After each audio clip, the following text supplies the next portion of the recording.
안녕하세요, 동바입니다. 제가 이전 영상에서 미용실 하시다가 어려워지신 분 이야기를 했었는데요. 시간상 너무 간략하게 하고 넘어간 것 같아서 좀 더 자세히 말씀을 드리려고 합니다. 저는 미용실은 두 상권이 있다고 생각하는데요. 아파트 상권이 있고 번화가 쪽 상권이 있다고 생각됩니다. 아파트 상권은 아파트 상가이겠고요. 번화가 상권은 상업직으로 하겠습니다. 일단 그분께서는 아파트 상권에 사셨으니 아파트 상권에서 말씀을 드리겠습니다. 그런데 우선 그걸 떠나서 미용실이라는 곳에 대한 정의를 어떻게 내릴 수 있을까요?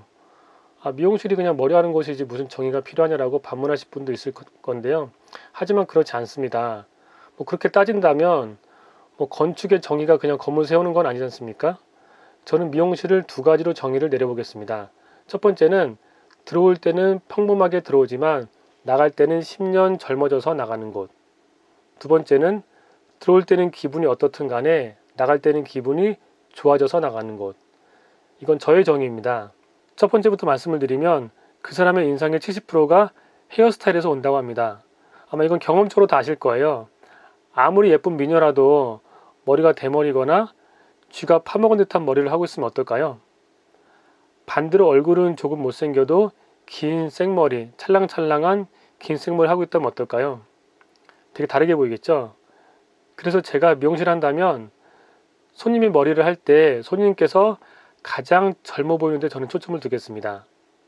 그래서 손님께 헤어스타일에 대해서 제안을 할 때도 10년 젊어 보이는 헤어스타일로 제안을 드리고 또 손님께 말을 할 때도 젊어 보이는 것, 좋아 보인다는 것에 초점을 맞추겠습니다.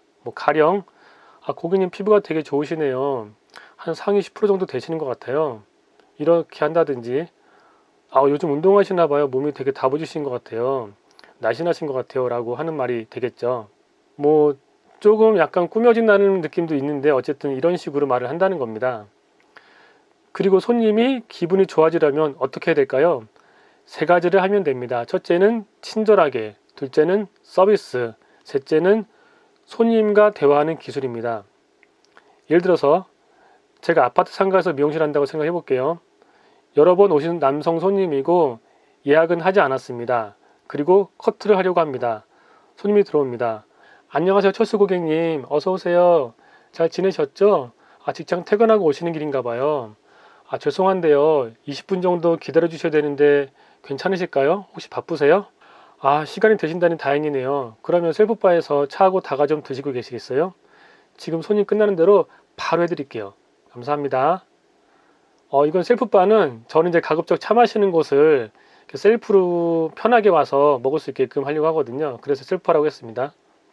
이 첫 손님이 이제 그 미용 의자에 앉아서 머리를 하게 된다면 지난번에 손님이 말씀하셨던 것에 대한 대화를 이어나가면 좋습니다. 그러니까 머리 하면서 녹음기로 녹칠하는 거죠. 이거 다 기억하겠습니까? 못하잖아요. 그래서 소형 녹음기로 녹칠하는 겁니다. 머리 할 때마다.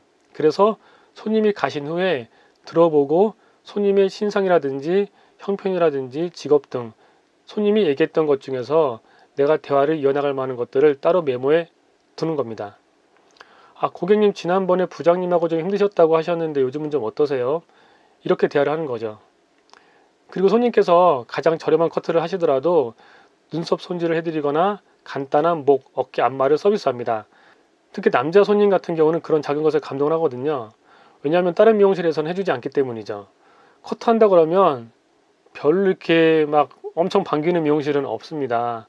파마나 염색한다고 그래야 좋아하지. 그렇지 않습니까?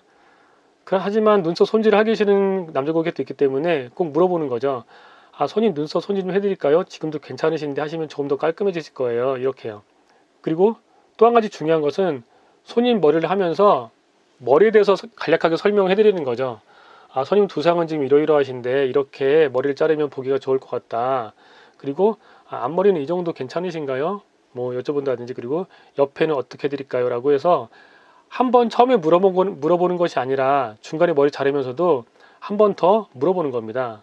그러면 고객이 나를 굉장히 신경 써서 배려하고 있구나. 그리고 최대한 내 머리를 잘 잘라주려고 노력하는구나라는 것을 손님이 이제 알게 되는 거죠. 그래서 기분이 좋아지겠죠. 그리고 동네 미용실이라도 행사에 참석하려고 머리 드라이 하려고 하면은 보통 10,000원에서 20,000원 정도 받거든요.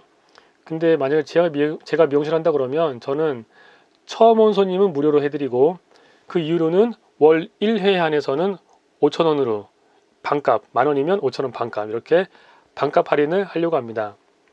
그러면 손님이 되게 고마워하겠죠. 그래서 손님으로 하여금 빚을 지게 만드는 겁니다. 그러니까 그 순간만큼은 손님이 갑이 아니라 을이 되는 것이고 미용실이 갑이 되는 상황을 만드는 거죠. 그러니까 손님으로 하여금 미안하게 만들고 빚을 지게 만드는 겁니다. 그리고 고맙게 만드는 겁니다. 여기까지 일단은 저희 미용실에 오신 손님들이 이탈되지 않고 단골로 만드는 방법이고요. 이건 누구나 다 아는 내용이라고 생각할 수가 있는데요. 제가 미용실을 꽤 많이 여러 군데 가는 편이에요. 지금 이제 30분 정도 차를 타고 가지 않습니까? 그래서 동네에 좀 좋은 미용실을 찾아보려고 그냥 멀기 때문에 정말 한 20군데 정도는 다녀본 것 같은데 그 중에서 단 한 군데도 제 마음에 드는 곳이 없었어요. 제가 좀 까탈스러운 지도 있는데, 예. 그래서 30분 차를 타고 저는 그 미용실을 가거든요. 그 미용실에 이제 원장님이 가까이 계시다가, 그쪽으로 이제 옮기셔가지고 저도 따라갔어요. 멀지만. 그런데 제가 기억에 남는 미용실이 딱 한 군데 있습니다. 한 몇 년 전이어가지고 거의 9년, 10년 전인데 지금 그래서 기억이 잘 나진 않는데 제가 와이프랑 명동에 놀러 갔어요. 명동 놀러 갔는데 거기서 이제 머리 자르려고 미용실 딱 들어갔는데 정말 저를 배려 있게, 예, 정말 저한테 이야기를 물어봐주고 이야기를 들어주고 맞장구 쳐주고 되게 너무나 인상 깊어가지고 지금 9년이 지난 지금도 기억이 생생하거든요. 그 머리 잘라주셨던 분은 지금도 기억이 나요. 그래서 저는 이런 기본기가 갖춰진, 그러니까 이게 기본이라고 한다면 이 기본기가 갖춰진 미용실이 정말 얼마나 있을까라는 생각을 합니다. 그 이후로 저는 지금 다니는 미용실 외에는 그런 미용실을 정말 단 한 군데도 보지 못했습니다. 여러분들도 한번 지금 기억을 더듬으셔 가지고요, 제가 말씀드린 내용들 해주는 미용실이 얼마나 있었는지 한번 기억해 보세요. 정말 손에 꼽을 겁니다. 심지어 어떤 미용실은 기분 좋게 들어갔더라도 너무 불친절해 가지고 나오면서 기분이 불쾌했던 경험도 있거든요. 여러분도 아마 그런 경험이 있을 겁니다. 여러 가지 이런 내용들이 더 있겠지만 일단 이 정도로 줄이고요. 그러면 어떻게 미용실로 하여금 손님들을 오게 할 수 있는가? 그냥 제 생각에는 뭐 제가 미용실 전문가가 아니기 때문에 그냥 제가 미용실 한다면 일단은 간판을 포함해서 익스테리어, 그러니까 외관 인테리어죠. 그리고 내부 인테리어를 되게 고급 레스토랑 같은 느낌으로 하려고 해요. 여기 사진이 이렇게 뿅뿅뿅 떠 있죠? 이런 사진.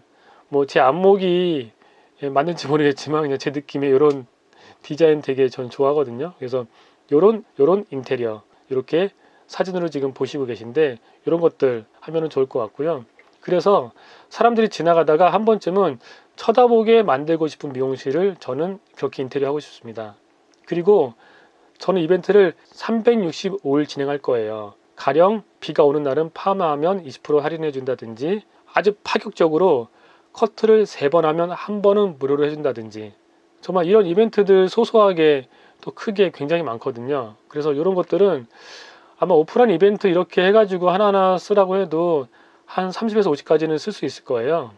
이런 이벤트 저는 365일 할 거고요. 그리고 SNS, 온라인 마케팅 쪽은 SNS가 있고 여러 가지가 또 있을 텐데 저는 일단 SNS 마케팅 숙지하듯이 꾸준하게 하려고 합니다.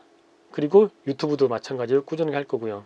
미용실에 손님이 오시면 양해를 구하고 손님 머리를 찍어서 올리는 것, 그리고 또 제가 어딜 가든지 사진을 찍고 동영상 촬영을 하는 것을 습관할 겁니다.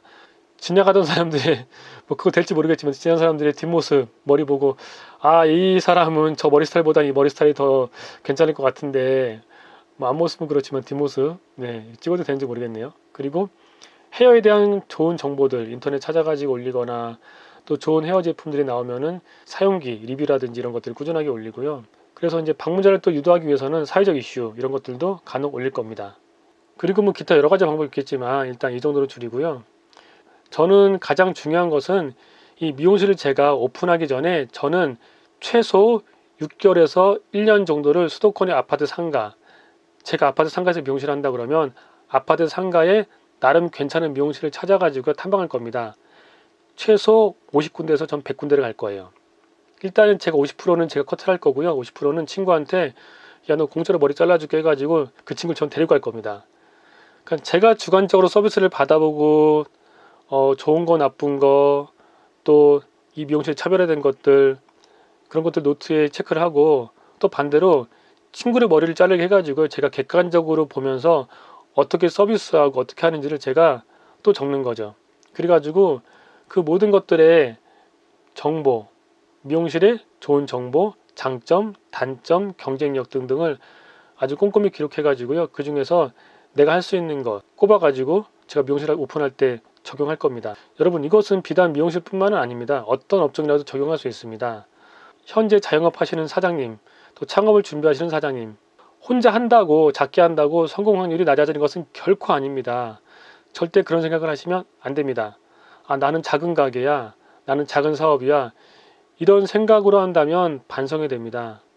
성공한 기업가 마인드를 가지고요, 프로페셔널한 정신을 가지고 나의 몸짓 하나, 나의 입은 옷, 나의 표정, 나의 하는 말 이런 것들을 오늘 다 바꾸시기 바랍니다. 그래서 손님들로 하여금 정말 이 가게는 뭔가 느낌이 다르다. 뭔가 이 미용실에 오면 이 가게 오면 기분이 좋아진다. 이런 생각을 손님들로 하여금 갖게 만드는 거죠. 여러분 다 아시는 석봉토스트의 김석봉 대표님 아시죠? 그분도 처음에는 토스트를 구울 때 정말 창피하고 부끄러워서 고개를 떨구고 창에 낀 모자를 푹 눌러 쓰고 했다고 그러잖아요. 그러다가 아, 나 이렇게 하면 안 되겠다. 마인드를 바꿔가지고 호텔 주방장 모자를 쓰고 옷을 입고 했다고 하지 않습니까? 그러니까 손님들이 어떻게 반응이 멋지다고 했잖아요. 그런 것처럼 여러분들 오늘부터 바꾸시길 바랍니다. 감사합니다. 동바 구독 좋아요 꼭꼭 눌러주세요.